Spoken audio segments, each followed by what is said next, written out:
Welcome to another season of Island Connections. We really hope you've enjoyed our previous sessions with alumni, students, professors, and other members of the community. And want to start off this new season by welcoming our newest faculty member, Kajihiro. Kyle, welcome to the show. Hey, mahalo for having me. Aloha.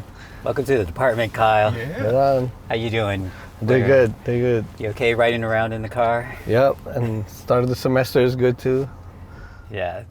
So maybe as kind of an introduction to you, for folks who might not know you, can you just tell us a little bit about yourself and maybe like what were you doing before you joined our department? Sure. Yeah. So I'm born and raised in Mo'ili'ili, and went away to college in Oregon. Came back and started working for a group called the American Friends Service Committee. And we worked on a lot of different peace and social justice issues. In particular, I was working on demilitarization. So Makua Valley, Waikane, other places that the military had taken and abused. We were working with the local community to organize, doing education, research, and mobilization. And then came back to school at UH and got my PhD, master's and PhD, and now a regular faculty position in ethnic studies. So feels like coming home. Yeah. Well, I mean, take us a little bit back too, because so you grew up here in Mo'ili'ili. Where'd you graduate from? I graduated from Punahou. Don't hold it against me. That's all right. Yeah. And then which school did you go to for undergrad? I went to Lewis and Clark College in Portland, Oregon. Yeah, and is the stuff that you went to school for, is that what you started doing when you came back? No, I actually studied art and education when I was in undergrad, and I got involved in activism actually because of a neo-Nazi skinhead killing of a Ethiopian student in Portland. And that kind of was like, for me, was a wake-up call that, these kind of racist movements have their crosshairs on all of us, people of color, LGBTQ. And so that was, I guess, the beginning of me getting involved in some organizing. And I took a long route home through working with Unite Here at the chapter in Portland was doing organizing among hotel workers, and came back and started working for the American Friends Service Committee. Yeah, so you were able to just, when you came back home after doing work with Unite Here over there, were able to kind of move that into a position here? Yeah, I had done work with the AFSC in Portland. They were one of the few groups that was doing Philippine solidarity, Hawaiian Pacific Island solidarity.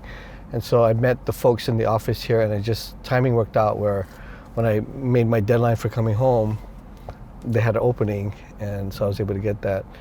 And that was, I had done some work on Hawaiian solidarity issues from Portland. We had a little group that was doing work kind of aligned with Kalahui Hawaii at that time. And we actually had chapters in a number of cities on the continent doing work on that. So, but I coming home, there's nothing like being here on the Aina itself and working with communities that you really get immersed in. So that's, Makua Valley was the place that was going off when I first came home, and we're still at it. It's almost 20 years since we've stopped the bombing through this consent decree or settlement agreement with the Army. and we think it's close. It's it's one of the places that we feel like the makua will be coming back soon. But we have other lands that need to come back. Pohakuloa, Kahuku, and so trying to work with those communities to build up their power to get change and get land back. Yeah, what other sort of community work do you do as well? Well, so now I'm the board chair of Hawaii Peace and Justice, which is the sort of the successor to the American Friends Service Committee in Hawaii. I've done work with the Oahu Water Protectors, which is a coalition that came together to demand the shutdown of the Red Hill fuel tanks, which has leaked and contaminated Oahu's drinking water and poisoned thousands of people. I've also worked with other groups that are working for Hawaiian sovereignty, Hui Aloha Aina, folks who organize the La Hoi Hoi Ea, Malama Makua, which is the group dedicated to Makua Valley. So a number of different groups. Yeah. Yeah. So I guess I'm kind of interested in how did you get involved or get started with this kind of work? Because I know you're talking about the student activism from Oregon, but then you come home working with the Quakers, right? Right. And then how does that then lead to? I'm just thinking about the progression from that kind of work to then doing a lot of the Aloha Aina kind of work as well. Well, I when I was in Portland and we were doing that sort of work on Hawaiian sovereignty, I became aware of the Preteka Ho'olawe Ohana and these various struggles, but I hadn't been actively involved. So coming home was a chance to really meet all of these key leaders in the movement and in the community. And when I first came back, I went out and I spent a bunch of time just getting to know the folks in Waianae, and it's a really special community, right? It's one of these areas that have a large Native Hawaiian population, and is there's a lot of oppression going on over there, a lot of land dispossession, a lot of poverty, and all kinds of other social problems. But the community is really resilient and really strong, and that's one thing that I think folks have negative stereotypes about Waianae, but it's a place that's doing some really amazing work. Kyle, so you're talking to us about your the way that you moved from being a student into being a community activist. Can you talk a little bit about what it's like been doing work here, particularly with Native Hawaiian self-determination, but doing that as a Japanese American, as a local Japanese? Yeah, so that was a question that I started to ask myself when I was living in Portland. Is as a Japanese person, why didn't I know this history of what happened to Hawaii? I understood that the Japanese and other immigrant groups had struggled on the plantations around labor issues and economic justice, but why weren't we doing more on Hawaiian issues, right? And so that led me, I guess, to think about positionality as someone living in an occupied country. What are my responsibilities? And it's been a lifelong process, I guess, of just navigating how to do that. It's always changing, I guess, on the situation. But I think one of the things that, as a person of Japanese ancestry, whose community benefited from the kind of political economy that emerged in Hawaii after World War II, right, and the military-industrial complex that grew up in Hawaii, that I have responsibilities to, begin dismantling some of that apparatus that basically holds Hawaii hostage, right? Hawaii was taken because of the U.S. geopolitical and military interests in controlling this Pacific Ocean space. And so, that means it's stolen land, stolen country, and that's, I think it's an ethical question to whether or not to benefit from that, or whether we should be working to dismantle that and create the possibility of different kind of futures to emerge. So I think that's been the work that I've been doing in the community, and also I try to translate that into my research and teaching at the university. Yeah, because then how do you think that would work with our students, where then how do you get them to kind of think about their own positionality, and particularly for a lot of our students who are born and raised here? Yeah, so I think that is a great question, and it's one that comes up a lot in the classes. You know, thinking about, okay, how do we navigate our differential kuleana, right? Our differential responsibilities and privileges in a place like Hawaii, and how do we, I guess, always, you know, question the ways that we can be of service, engaged in these struggles. There's so many things happening right now, whether it's Mauna Kea, whether it's Red Hill, or now the recovery from that horrible fire in Lahaina, that have these justice implications. And where do we fall on, you know, when those questions come up? You know, where are we gonna side with money and power, or communities that are trying to determine a more just future? So I think those are, you know, the kind of stuff that is going to matter. This is the stuff that ethnic studies is made of, right? Being engaged in these struggles that made a difference in people's lives and in these communities. And as ethnic studies students, we are getting tools to analyze the situation and determine what is the just course moving forward, and how can we be of service to those communities. So I feel like that's, you know, that's part of at least what I try to talk about in the classes I teach, and the kind of research that I'm doing. How do we navigate kuleana? I was going to say, in thinking about that, like, how do we navigate our kuleana? Like, what kind of challenges have you faced as you've undertaken this sort of work? Yeah. Well, you know, it's like you have to earn trust and respect, I guess, and we shouldn't expect to immediately be given accolades for being engaged. Sometimes it's just showing up and just being consistent is where, you know, people will go, okay, this person is reliable, and this is you know, someone who is not there just to get recognition or something. I think that it may feel like this disorienting to be in a new kind of space. But that's why we also do the service learning projects and stuff, where we put people in communities in a way that helps them to get oriented and make these new relationships, and then learn by watching and participating. Makahana ka'ike, right? We learn by doing. And so by being in these community settings through service learning, you get sort of introduced to the kinds of issues that communities are dealing with, then learn how to be responsible and how to be effective in that setting. But yeah, Kyle, I just want to say that also, aside from the kind of work ethnic studies does for our students, how does this all kind of wrap up to your own individual research? Well, so my research interest really grows out of my activism, the community work. When I came back to grad school, one of the things I wanted to do was to use that platform as a way to develop knowledge that could be of service to communities. And so my research looks at how the U.S. empire does empire. How does it build?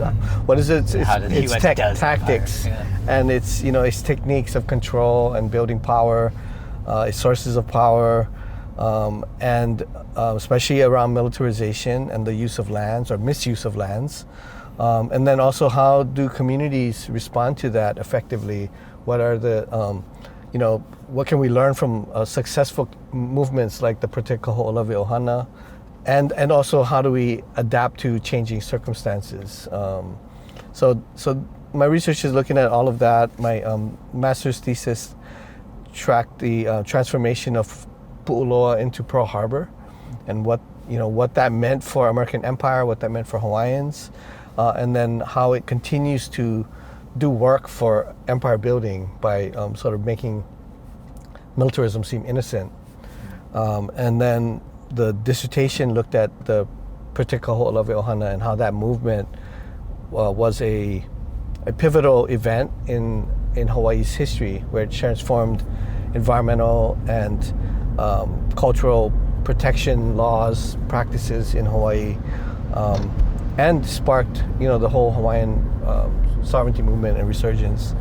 So it also involves looking at how Hawaii's position in Oceania and within the Asia and Pacific region, and so the transnational kinds of solidarities that we did in our community work, but also, it's important to understand if we're going to analyze what's happening in Hawaii, it's always connected to these other places, right? Hawaii is the, as Kaleko talks about, it's the head of the military octopus that stretches out from here, and is gripping these other islands in our region. And so we have kind of dual responsibilities in a sense. We're addressing the violence of military occupation on Hawaiian lands and communities, but also what does that mean for these other places in the Pacific, Guam, Okinawa, the Marshall Islands, Philippines, that are affected by that militarization, and then the places that become war zones, right, the targets of that military buildup. So that's sort of my research. And I guess one of the things that, bringing in ethnic studies twist to that work is trying to understand how different groups in Hawaii relate to militarization and these processes. So especially for the Japanese and Okinawans in Hawaii, a lot of our social, political, economic success is predicated on our participation in and the benefits we get from the military political economy, the military industrial complex, if you will. And so how does that work, and what can we do to untangle ourselves from that participation or complicity even in the process of militarization and dispossession of Hawaiian lands? If you can, I add on to this because I watched a couple of your presentations previously, and it has always been very interesting to me the ways in which you also talk about how as different communities are learning to respond to empire, and those kind of like, there is also that element where it is, about doing empire, they're also learning, the military industrial complex is also learning how to respond to resistance. That's right. Expand on that a little bit?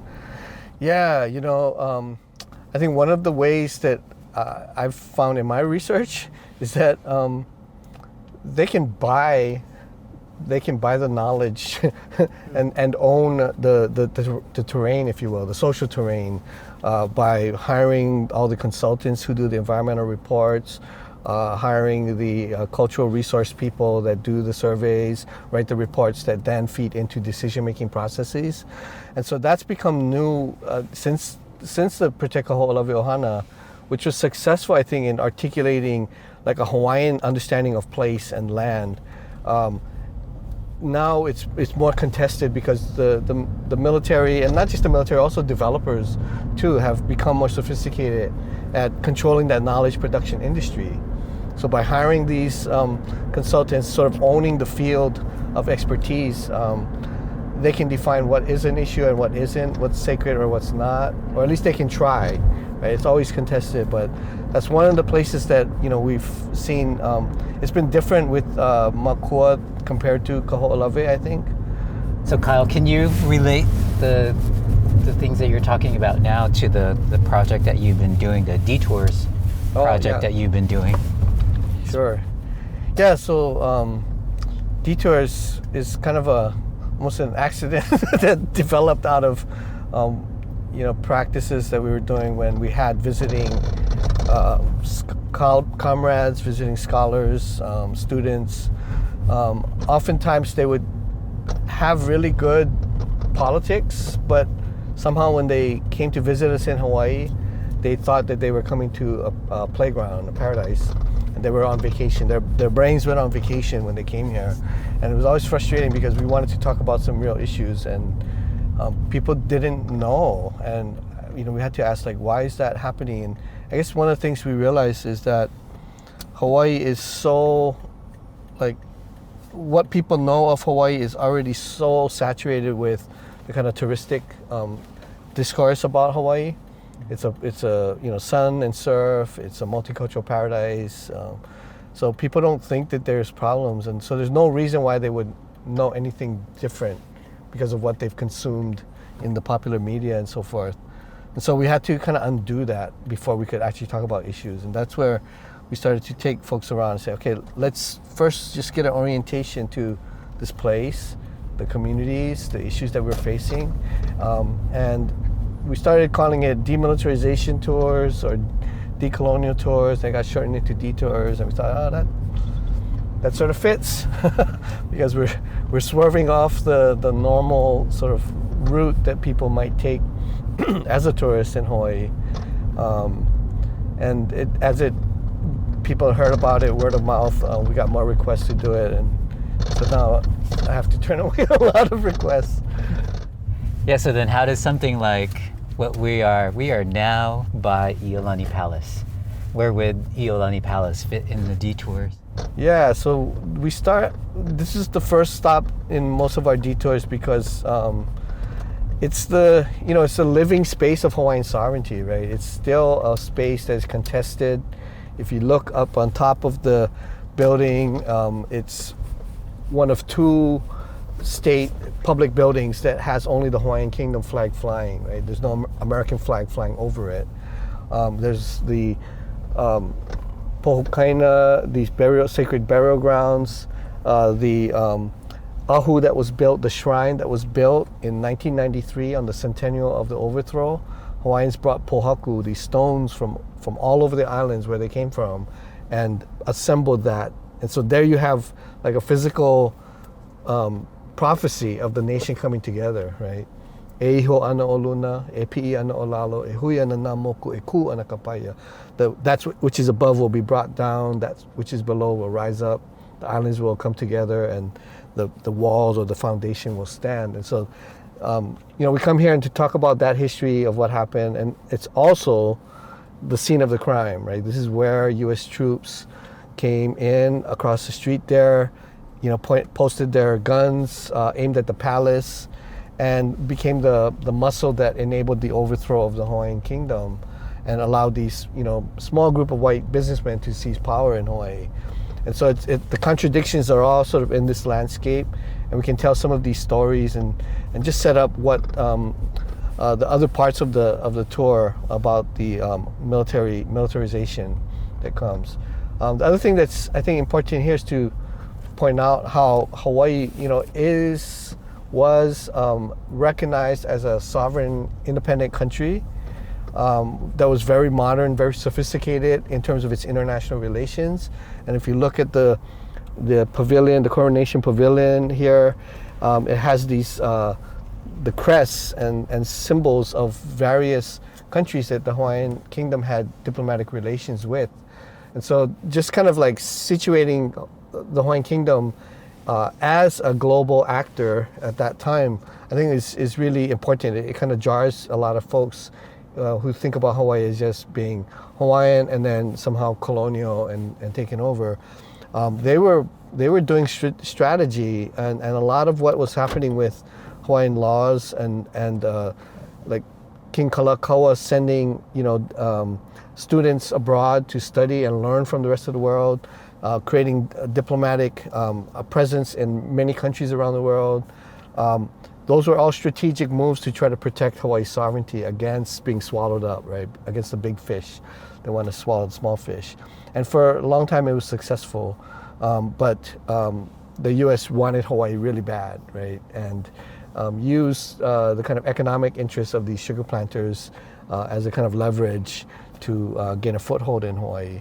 The other thing we talk about here is how right here in this lawn in front of us, in 1998, the centennial of the so-called annexation, there was another big commemoration and gathering, and Noenoe Silva, professor in political science at UH, and Nalani Minton, also at UH, had gathered the petitions, the Ku'e petitions from Washington, from the archives. They brought them out into the light, reproduced them on large poster boards, and they were all on display right here on this grass here.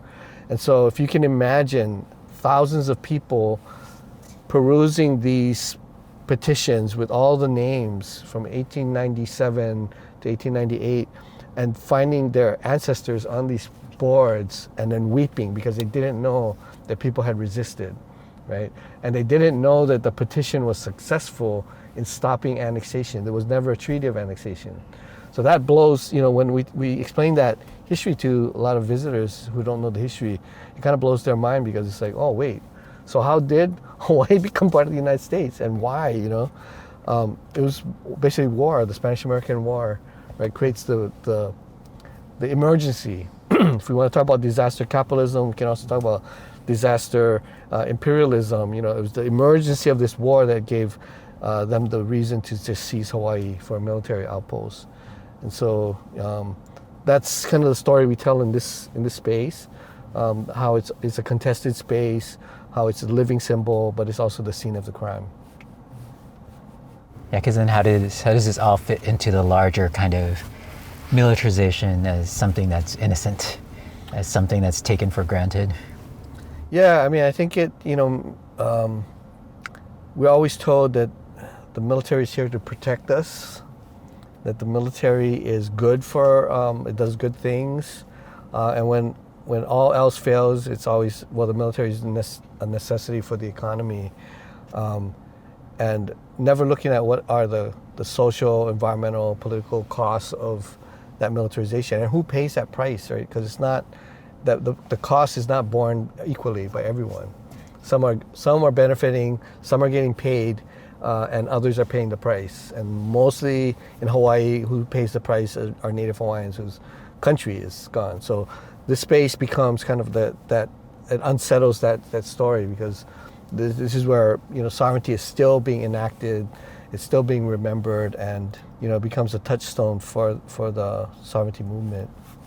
You've also, done work beyond just here. Like, can you tell us a little bit about some of the work that you've done, throughout the Pacific that's kind of related to detours and just your community work as well? Yeah, so, when I was still with the American Friends Service Committee, and we were working with this sort of global networks that were doing demilitarization work. So a lot of the local groups, Marshall Islands, Guam, Okinawa, Philippines, Korea, and we would have these different exchanges. So I've been to a number of these places, and I was also able to spend a few months in Okinawa one summer as part of a research fellowship. And so that was fascinating to spend that kind of time and just appreciate how diverse and rich all the voices are in Okinawa working on these issues. We have, there's a large Okinawan community in Hawaii, and also a number of Okinawan students at the University of Hawai'i who are politically engaged and concerned about what's going on. So it's been super interesting to see the conversation, the transoceanic conversations that are happening between Okinawans in the diaspora, Okinawans in Okinawa, and thinking about decolonial politics, indigeneity. How does those things, articulate, and they have a different flavor in Okinawa than here, but the exposure to the Hawaiian movement, I think, inspired a lot of these Okinawan students to go back and think like, okay, how do we talk about our relationship to land, our culture and language as indigenous, as having a decolonial politics to it, and how do we also critique Japan and its role in Okinawa, because there's sort of I think there's some difficulty sometimes to talk about Japan as a colonizing country there, a colonizing influence. And so they've started to raise some of those kinds of critiques, which is, I think good. Mm-hmm. No, and that's definitely fascinating, because I mean, it also reminds me of the ties mm-hmm. that the islands have. Whether it's because of war, because of military, but also because of these sort of movements that are happening on the ground, and the way that not only scholars but community and activists have really, pushed towards questioning what does it mean for the military to be in these spaces? What does it mean for our economies to run solely around those, mm-hmm. as well as tourism? And who is that really serving? And how is it actually benefiting, us, these people, these islands, and so much more. And last year we ethnic studies co-hosted an event with some of the community group Kwanchen Kabudan, focusing on Okinawan human remains that were stolen from graves in Okinawa and are held in Japanese and U.S. and other museums and institutions, right? And ancestral, worship and reverence is a big part of Okinawan culture, and yet, unlike indigenous peoples in the U.S. context who have recognition under these various laws, Okinawans don't have recognition under Japanese law as indigenous, right? And so when they asked the University of Kyoto to return these bones that were stolen, they were told these are research objects. These are not human remains, right? So it's just those kinds of interesting comparisons and disparities between these experiences are they're infuriating when you see the injustice of it, but it's also helpful, I think, in terms of thinking about, okay, how do we organize, and some of our friends here in the local Okinawan community are doing some great work to build a movement for that kind of repatriation of EV, of bones, ancestral bones. Yeah, how does that play out though in terms of, because like what you were talking about before, in terms of like the bigger narrative of like Japanese and Okinawan success, how does that kind of jibe with this alternative rendering of history Yeah, I think I think there's like a bunch of different views in the local Okinawan community for sure, right? Some that have really benefited from and subscribed to the kind of assimilated identity in Hawaii, but then there are others who've been questioning that, and largely through thinking decolonially about the culture, the suppression of language, and how do we revitalize those things. They've been doing some great work, and also thinking about what responsibilities Okinawans here in Hawaii and in the diaspora have towards the issue of the military bases in Okinawa. How do they address that from their position that they have here, and closer to American power, right? So that's been, it's been super interesting and challenging. I think slow in some cases to get people to buy in, but as they do it consistently, I think it's started to spread, and more people are aware of the issues, at least in the sense of the Okinawan bases issues. And folks are, I think, I see it as a kind of a growing movement, a resurgence in the local Okinawan community. Language revitalization is a big part of what they're doing, and with the Okinawan Festival coming up soon, Shimakutuba, the Okinawan languages, the multiple languages, being celebrated as part of the community's work. Not everyone, of course, but significant leaders are advocating for that, and I think that's really hopeful. And I think the other thing it's done is it's enabled some of these leaders in the local Okinawan community to see affinities with Kanaka Maoli and other indigenous peoples. So around the Red Hill water crisis, for example, some of these Okinawan community leaders, they're school teachers, these women who are doing different kinds of community work. They've been so consistent at showing up for protests, for different kind of hearings and testimonies around the water, because they realize the importance of water for this place, Hawaii, but also the struggles that they're facing in Okinawa with contamination of the water by these PFAS chemicals, right? These forever chemicals that have gotten into the water from the military bases. So I think that conversation, transoceanic conversation, has been enriching for everyone to learn from each other and to help each other out. Can you take us through the whole Red Hill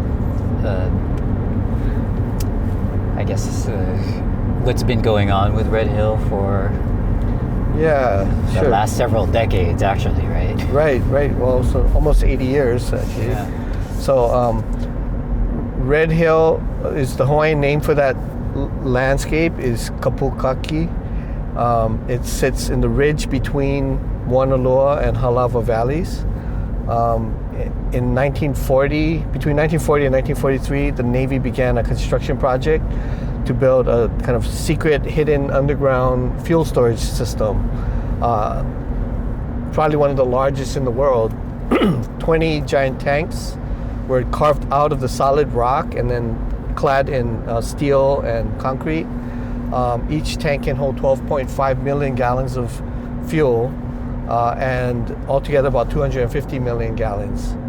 So those fuel tanks were classified until 1995. They were considered secret.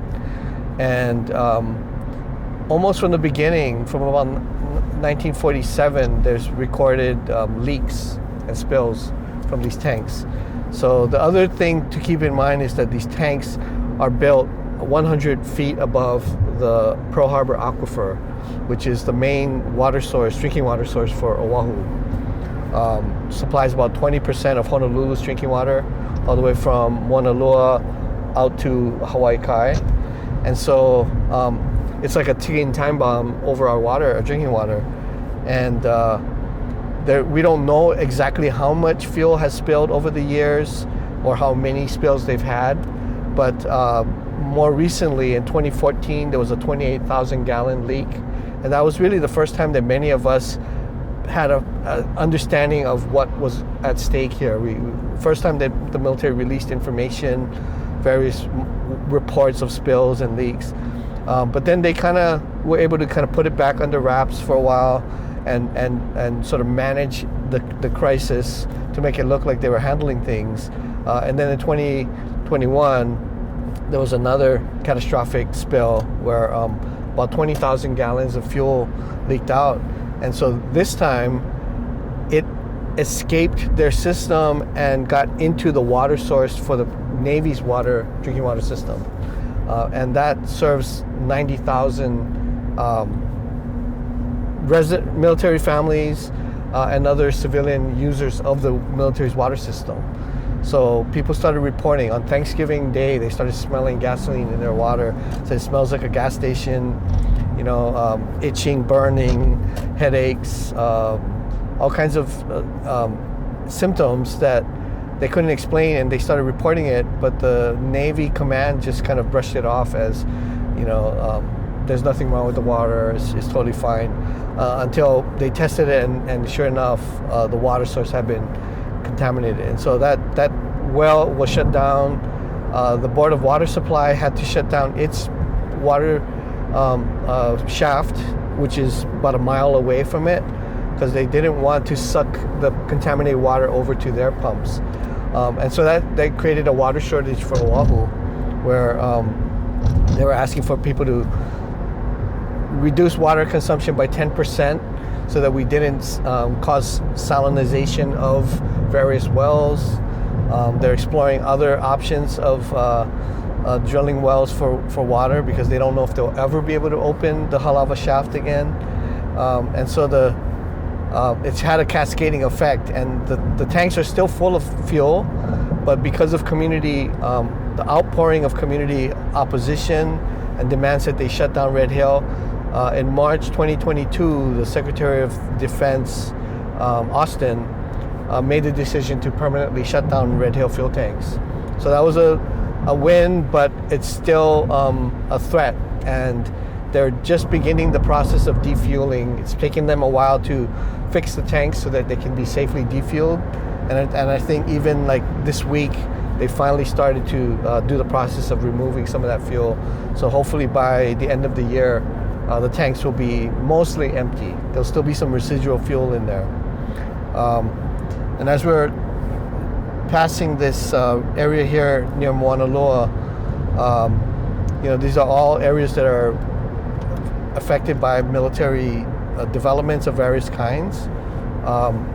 Moanalua Valley was where the original H3 was supposed to go through. And so as we're driving here on the freeway, one thing we talk about on our detours that a lot of the militarization in Hawaii is hidden in plain sight. And so our 3 freeways, H1, 2, and 3, are all military highways. They were all built after World War II as part of Eisenhower's highway building program. So as we're going down this freeway, and then here on our right is Moanalua Valley. This was where the freeway H3 was supposed to go through the mountain. And if you look at all of our freeways, they connect military sites. So H1 goes from the Diamond Head, which is Fort Ruger, Fort DeRussy complex, to Pearl Harbor. H2 connects Pearl Harbor to Schofield Barracks in Central Oahu. And H3 was supposed to connect Pearl Harbor to the Kaneohe Marine Base. And it was supposed to go through this valley here, but activists mobilized and stopped it. There were cultural sites that were affected, would have been affected, environmental impacts on endangered species. So then the project got moved to the next valley over, which is Halawa. And at that time, Senator Inoue exempted the project from certain kinds of environmental review requirements. And so that's, I guess part of the issue of how local Asian settlers have participated in and furthered militarization, even if it had these negative effects on Hawaiian resources and sites, sacred places, and the environment. And Halawa was one of the most expensive, the H3 freeway, one of the most expensive roads ever built. It took about 20 years. And it's affected a number of sacred sites on both sides of the valley, destroyed a complex on the Kaneohe side, and kind of bisected a complex of Hawaiian sites on the Halawa side. And so a number of Hawaiian activists, led by women actually, occupied the Haleo Papa, this temple site in Halawa, for several months. Bunch of arrests and protests, and eventually they got the road realigned slightly so it didn't destroy the more important sites, but the freeway still went through, and it's still kind of this disruptive presence when you go to the site. And if you go through our service learning programs with Malama Ina Ahupua'a, Mina, that's one of the sites that we've typically gone to at Halawa to take care of the Haleo Papa site. So we're kind of going on the hill between Moanalua and Halawa. So this is Kapukaki, and to our right in the mountain is where the Red Hill fuel tanks are located. You mentioned the different the freeways and the connections with the different military bases installations. Mm-hmm. Can you talk a little bit about just the greater kind of militarization of this place with all the different lands, the military, I guess, land base that's on, at least for this island? Yeah. So Oahu, is a highly militarized space.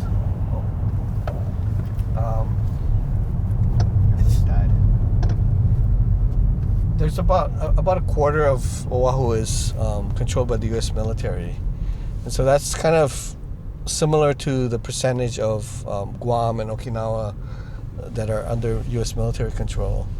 And so, in a place like Hawaii where land is at a premium, the cost of living is extremely high, that has an impact, I think. The other thing to keep in mind is how the military economy is kind of a distorted one, right? Especially with housing. The military system of housing is now basically privatized, where families will get a housing allowance that's sort of pegged to the market. And so when they spend that money, they can go off base and rent or purchase homes. And so that tends to inflate the price of housing. It tends to create an unfair competition with local families who don't have that kind of subsidy. And and I think it contributes to the housing shortage, housing competition in Hawaii, and houselessness in general. Yeah, I was going to ask you, where's the water? Well, so the water is down underground deep, but the pipeline for Red Hill kind of runs down this way to Pearl Harbor. So there's a little railroad and a tunnel that goes about 3 miles down there. And that's where the accident happened in 2021, where the fuel spilled and it kind of leaked out. And so some of the homes over here on the left started smelling gas because it was kind of, the vapors were rising up. And then to the right is Halava Valley. And so if we look up on the ridge, that's Camp Smith. That's the headquarters of the U.S. Indo-Pacific Command.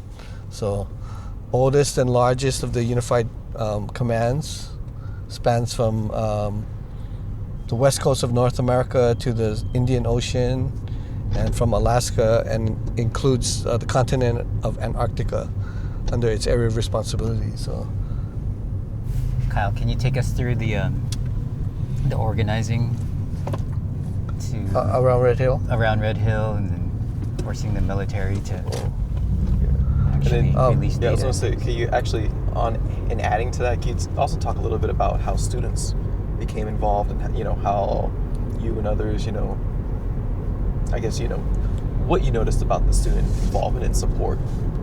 Yeah, so, we formed the Oahu Water Protectors group around October, November, and started meeting, and then the crisis happened around the same time, and so folks started, mobilizing, and I think UH students were really key in helping get the message out and mobilizing their peers.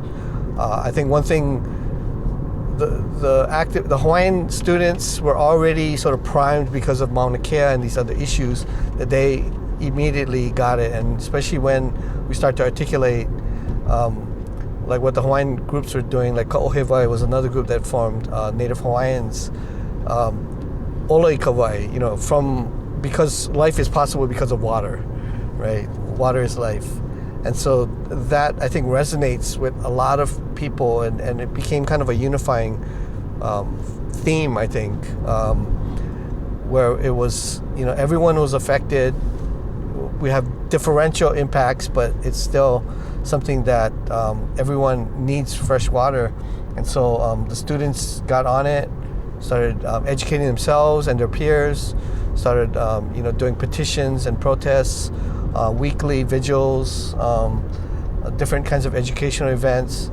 And then also some of the researchers at UH were really key. They kind of did it low-key at first, but they were helping the affected families test their water, for contaminants, and then reporting that as a way, as kind of like citizen science or guerrilla science to counter, the kind of PR that was coming out of the military and the other agencies that wasn't very helpful, right? There was a lot of denial. There was a lot of sort of minimizing, and I think minimizing liability for them, the way they were talking about the problem, whereas families just want to know, is it safe? Is it clean? Is there something in my water? So yeah, that the university presence was key, and student involvement was essential for that. And we're coming up to the end of the road here, and on our left is the Halava Correctional Facility. So the main prison on Oahu is here in this valley, tucked away. And then straight ahead, that ridge is Kapukaki, or Red Hill. And that gate there is the main gate into the facility. So what you'll notice about it is how unremarkable it is. If you can imagine these giant tanks sort of embedded in the mountain, going from here, to the left, up there, 20 of them, right? And they're leaking. So the water is just sort of flowing beneath us. And because of the kind of the geology of Oahu, or our Hawaiian Islands as volcanic, it's really unpredictable. They don't really know what is going on underground. And so the behavior of the water, the movement of water, the movement of the fuel is still a bit of a mystery for the scientists. So they're drilling these monitoring wells. They're kind of like poking holes and trying to see, is there fuel here, and trying to figure out the extent of the contamination. But this is where the accident happened, and now they're in the process of defueling it. So we hope that will move smoothly without any glitches, and we'll get that taken care of. And then the question will be, what happens with the facility afterwards? I think the Navy would like to reuse it for some other purposes, and folks are concerned that that could always leave it available for remilitarization in the future. So the demand, I think, is that it be decommissioned and shut down completely, so that would not be a threat in the future. The other thing that happened here last year, in part of the process of repairing the facility, they had a spill of PFAS chemicals, several thousand gallons of these firefighting foams, which contain those fluorinated compounds. And those are really bad in the environment because they don't break down. They just keep circulating. They accumulate in plants and animals and humans. And so most of us probably have some of that in our bodies, unfortunately. But military and other kind of firefighting facilities used to use these foams like just openly and abundantly. And so they've contaminated our environment. And the spill that happened last year was pretty bad, but it led to revelations that there were all these other spills in the past.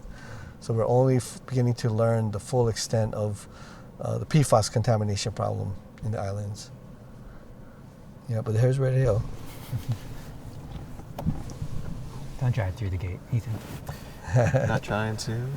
Definitely not trying to. I mean, I think it's kind of interesting or ironic that it's right next to the prison too, right? So you have land that was taken and enclosed behind barbed wire fences, taken from Hawaiians. These were all Queen Emma lands, I think, before. And then right next to it, you have the prison where disproportionate number of inmates are Native Hawaiian, Filipino, Pacific Islanders. So the folks that have been dispossessed and have been displaced from lands end up, incarcerated and enclosed in these other kind of spaces. With H3 running right now. Yeah, with H3 running right here. Yeah. Exactly. And then part of that hope too is that the Navy doesn't have the best track record when it comes to environmental protections or cleanup either. Yeah, exactly. Well, especially and also here. Like you think here, you think Kaho'olawe, right? Other places. I mean, Kaho'olawe is a great example because it was a victory for the Hawaiian movement. They got the island back. They got funding, $400 million to do cleanup, but with the amount of time and money they had, only a tenth of the island is considered safe, right? The rest still has unexploded ordnance. And in other places in the world, the cleanup record has been even worse, right? In Vieques, Puerto Rico, they're still doing cleanup, and the people may never get back some of those lands. They're under Fish and Wildlife. In Guam, they have a contamination of the water. There's places that were federalized by Fish and Wildlife, and then the Navy remilitarized it recently to build the firing range in the northern area. And so they're fighting that one right now, and cultural sites were destroyed, forests were razed. So it has these huge effects on local communities, and which is why I think we also have to address the geopolitical discourse and politics that are going on. This kind of great power rivalry with China means that our islands always get hit. It's not bringing security for us. It brings more harm. But I think the thing that is hopeful, though, is that we have these movements, right? You see the Mauna Kea Protectors movement was an amazing kind of resurgence and created these spaces where people were practicing a different way of being in community, right? Where they cared for each other. They provided the things that people needed. They did political education, they did organizing, and that practice, I think, enabled folks to mobilize quickly around Red Hill and also what we're seeing in Lahaina, even though it was such a devastating fire and loss of life and homes and livelihoods. The community rallied much quicker and much more effectively than the state in terms of providing material aid, mutual aid for folks that needed it. Right, jet skis and boats coming in from Molokai with supplies, people mobilizing shipments from all islands. That network, I think, was partly because of the kind of training that people had as kia'i for the Mauna. And then Mauna Kea was also influenced by the precedent set by Kaho'olawe. And so these movements have a kind of a beneficial effect on each other, right? They sort of feed each other and help to build. So I see that as hopeful. As terrible as these incidents are, they've created new possibilities. So another question then, how, given all of this stuff that you've been doing and all this research and community work, how do we get this to our students, and how do we get our students activated? Well, take our classes for sure. So what are you teaching? I'm teaching the Japanese in Hawaii course. I teach Asian America 318. I teach Peoples of Hawaii 486, and that's a fun course because we teach it through the lens of food, and we do a decolonial potluck at the end. And 301, which is ethnic identity, and we kind of interrogate these notions of ethnicity and race, and sort of build on what Ethnic Studies 101 does. And then, the service learning programs, I try to incorporate it as best as I can in my courses, but they're always available to students through Access Engagement. Those programs were developed basically in collaboration with Ethnic Studies courses and instructors. So if you want to get plugged into what different communities are doing, that would be a place to do it, whether it's organizing hotel workers with Local 5, or working with the students in the Palolo pipeline from the elementary all the way up to high school, or working with the houseless, or various Aina projects, Malama Aina projects through MINA, Malama Ina Ahupua'a.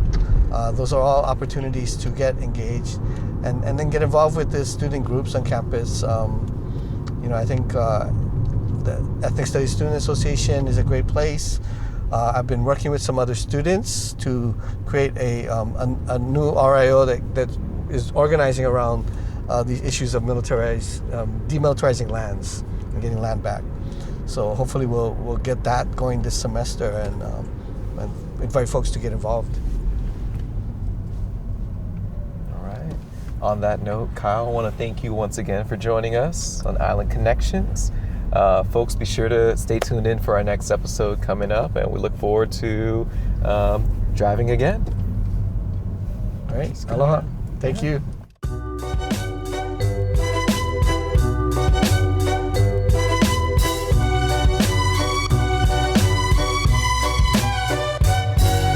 No. Just do it right now. Just do it. Just do it. Do a quick one. Just do it. Go ahead, Ruben. Do it, Ruben. Let's do that mic. See you next time on Island Education. See ya. See you. Tune in next time for Island Connections, where we keep it moving. We keep it moving.